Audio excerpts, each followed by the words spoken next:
اللهم صل وسلم على عبدك ورسولك وحبيبك سيدنا محمد النبی الأمی وعلى آلہ واصحابہ وبارک وسلم۔ میں پشاور پریس کلب کا مشکور ہوں۔ میرے ساتھ اس پریس کانفرنس میں تشریف فرما ہیں نائب امیر جماعت اسلامی خیبر پختونخوا جناب نور الحق صاحب، سیکریٹری اطلاعات جماعت اسلامی خیبر پختونخوا جناب صہیب الدین کاکا خیل صاحب، ہمارے باجوڑ سے ایم پی اے ہمارے صوبائی رہنما جناب سراج الدین خان، ممبر صوبائی اسمبلی، اور جے آئی یوتھ جماعت اسلامی یوتھ خیبر پختونخوا کے صدر جناب صدیق الرحمان پراچا، اور ہمارے میڈیا کوارڈینیٹر جناب سید جماعت علی شاہ صاحب۔ میں ایک دفعہ پھر آپ کا شکریہ ادا کرتا ہوں۔ موجودہ حکومت ایک مکمل فیلئر، ڈیزاسٹر اور کیٹاسٹراف کی طرف جا رہی ہے، اور اس وقت ان سے جو بلند بانگ دعوے ہیں، جو سبز باغ ہیں، جو ٹال کلیمز ہیں جو انہوں نے عوام کو دکھائے ہیں، وہ بھول چکے ہیں۔ 1 کروڑ نوکریاں، 50 لاکھ گھر، سائیکل پر وزیر اعظم وزرائے اعلیٰ کا اپنے دفتر اور گھر جانا، اور پروٹوکول کلچر کا خاتمہ، اکراس دا بورڈ اکاؤنٹیبلٹی، بلا تفریق بیلاگ احتساب، اور انسانوں کے اوپر لگانا، انسانی وسائل کو ترقی دینا، یہ سب نعرے ہوا ہو چکے ہیں۔ اور گزشتہ تقریباً 2.5 سالہ دوری حکومت نے پاکستان کی پارلیمنٹ کو بے توقیر کیا، پاکستان کی معیشت کا بینڈ بجا دیا، پاکستان کو خارجہ محاذ پر آئسولیشن اور تنہائی کا شکار کر دیا، اور پاکستان کو مہنگائی کے دلدل میں دھکیلتے ہوئے ایک سونامی مہنگائی کا عوام کے اوپر مسلط کر دیا، اور پولیٹیکل وکٹمائزیشن، پولیٹیکل انجینئرنگ کے لیے نیب کے ادارے کو بے دریغ استعمال کر کے احتساب کی جو نعرہ ہے، جو فلسفہ ہے، اس کو بھی بے توقیر کر دیا۔ چین سے بڑی کابینہ ہے، اور اس میں زیادہ تر نان الیکٹڈ لوگ ہیں، جو وفاقی وزیر غلام سرور کے بقول ہمیں پتہ نہیں ہے کہ کہاں سے آئے ہیں، کون ہیں، اور پھر کہاں جائیں گے۔ نان الیکٹڈ کابینہ ہے۔ ملکی قرضہ اس وقت ناقابل ادا حد میں پہنچ گیا۔ پاکستان کا جو ملکی قرضہ ہے وہ جی ڈی پی کے 60% ہونا چاہیے، according to law, FRDL fiscal responsibility and debt limitation act 2005۔ اس قانون کے مطابق پاکستان کا قرضہ، ملکی قرضہ جی ڈی پی کا 60% سے زیادہ نہیں ہونا چاہیے، 104% پہ کھڑا ہے۔ ناقابل ادا حد میں ان حکمرانوں نے پاکستان کا قرضہ پہنچا دیا۔ اگر یہ لوگ امین ہے، دیانتدار ہیں، ٹرانسپیرنٹ ہے، تو سرکولر ڈیٹ، گردشی قرضہ 2.5 سال میں 1100 ارب سے 2100 ارب پر کیسے پہنچ گیا؟ 1 trillion rupees increase, expanding balloon, غبارہ قرضوں کا، سرکولر ڈیٹ کا پھولتا جا رہا ہے، کرپشن ہے، مافیاز ہے۔ اسی طرح بدترین قسم کی مہنگائی ہے۔ اس وقت چینی 50 روپے سے 2.5 سالوں میں 110 روپے کلو پہنچ گیا۔ 20 کلو آٹے کا تھیلا خیبر پختونخوا میں 1500 روپے پر بک رہا۔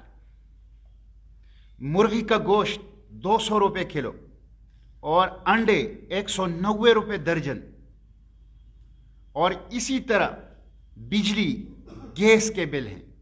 ادویات کے اندر 500% اضافہ، 2.5 سالوں میں 7 بار اور 500% اضافہ۔ علاج مہنگی، زندگی مشکل، اور موت کو سستا کر دیا ہے ان حکمرانوں نے۔